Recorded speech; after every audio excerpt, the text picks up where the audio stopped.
around AI, and it's really Well, great. and like and jobs are changing. Sorry to finish your point too on like people worried about jobs. Like jobs are changing. So like say for example at like one of my past jobs, we had a blog writer. The blog writer was an early user to ChatGPT, and like she just used ChatGPT to write the blogs. She did a good job, but then it was kind of easy for her job to be replaced in redundancies because like she made her job kind of only take like, a few hours a week because she made it so efficient.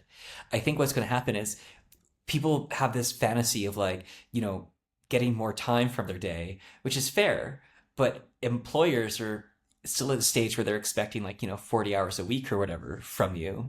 So like if you're making your job more efficient, then you need to like be taking on more responsibility, going deeper. Like if you were formerly a social media manager and you'd spend all week like drafting like, a single post, well, now that AI can do that in 30 seconds, maybe you need to be bringing a lot more value. And the hope, and this is where like a lot of AI productivity ideas come in, is that every person, not even every AI, every person becomes so much more productive with the usage of AI, then the whole business benefits. But if you're just going to do your same job as the level it was before, and just take the time for yourself to go into the swimming pool in the backyard, well, then your job probably is at risk because, say, that guy in the office next to you, he suddenly is able to do and he's AI friendly, he can suddenly do the job of 100 people, which benefits the business, but you could do that too. So, like, and you know what? Like, you can ask AI, be like, yo, like, I got time now. What else can I do? What more can we do? But it's not about, you sit in the swimming pool and you get paid while the AI does your work for you. It's more about AI is, you know, like, uh, a new magic, and you need to be the person who's unleashing that on your Mm. job role. Right.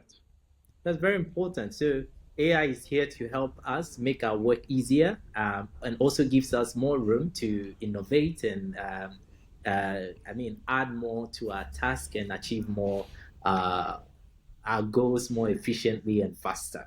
So very important there. One of the things that always fascinates me when people talk about AI is that especially young Africans entrepreneurs and techpreneurs who are always dreaming and believing it is possible to use AI to revolutionize the way we educate young people, because I know you are very passionate about education as well. You spoke about that in the opening. So when you look at the African landmark or landscape in terms of education and how we are empowering young people, many schools are adopting STEM initiatives, that's science, technology, engineering, and mathematics. And some are creating AI hub, some are creating STEM hub, and quite kind of empowering young people to consider STEM related careers in the future. And AI is most talk about in these conversations in schools, wherever you find young people gathered these days, they are talking about AI. And the question now is, why should young Africans and global youth care about AI agents, and what role can they play in this revolution? Sure. So I think so like AI in education has been a controversial thing. I think it's mostly been talked about in terms of like students cheating, teachers being lazy, and well, not even lazy, but getting like the AI to grade for them. And like all of that, like I'm not going to touch because I think AI needs to be incorporated into curriculum effectively as a that's where the world's going. We're not going back to the Dewey Decimal System. Sorry, everybody. But like, that's gonna be kind of messy because, poor teachers, they just got over COVID and now they've got to like deal with another revolution, right?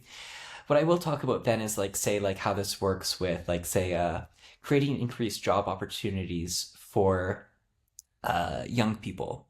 So I'll give you two kind of examples. One is like a BPO, another is like a training. So say from a call center perspective, many people are worried about jobs being eliminated because of AI, because AIs can talk just as good as most people, right? That's certainly where we're going.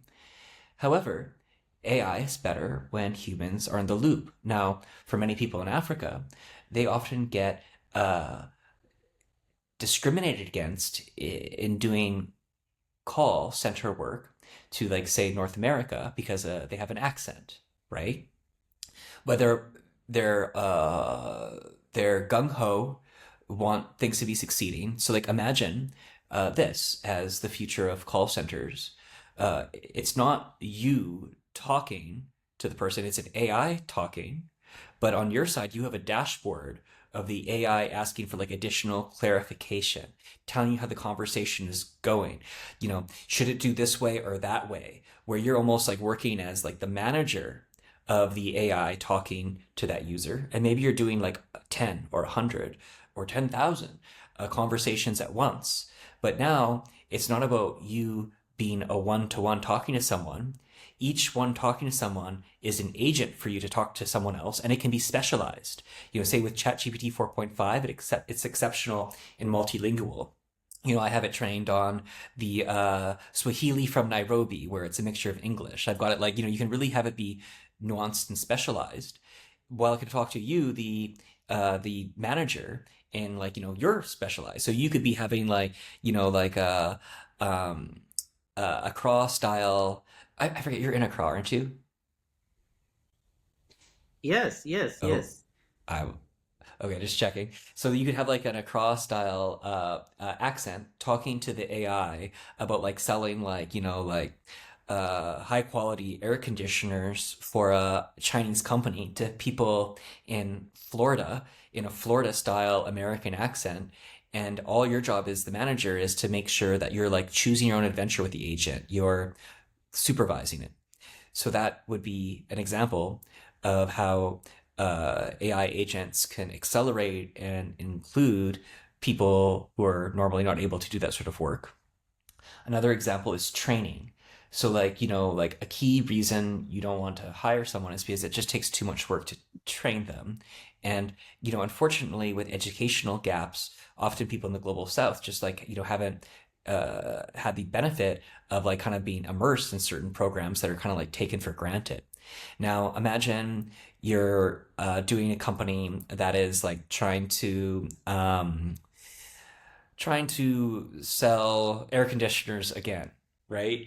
Okay, we want to have like say an engineer design the next version, and we'd like to hire someone more globally. Well, like I'm sure you know Duolingo, right?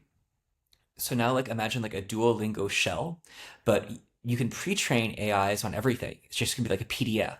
So you give it like a PDF of like everything imaginable it needs to know about engineering, air conditioners, and you tell the AI to only let the applicant talk to you after they've gotten a 90% plus, and then the AI will, you could do it just in text, or you could like create like a Duolingo style gamified shell.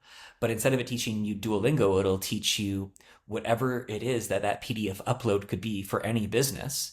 So now there's a bespoke, customized at the level of the learner platform for learning that specific business, and that business gets to have a aggregator on quality that they define themselves, so that they're only paired with people once they've hit a certain threshold. So it's better for both sides. Now, you want to prepare for that job, you just practice your Duolingo for air conditioning setups, which takes 10 seconds for the, well, 10 minutes for the air conditioner to set up off of a shell wrapper. And then you as the business, you're not having a bunch of people wasting your time because you know that they, you know, already know your business to a high threshold.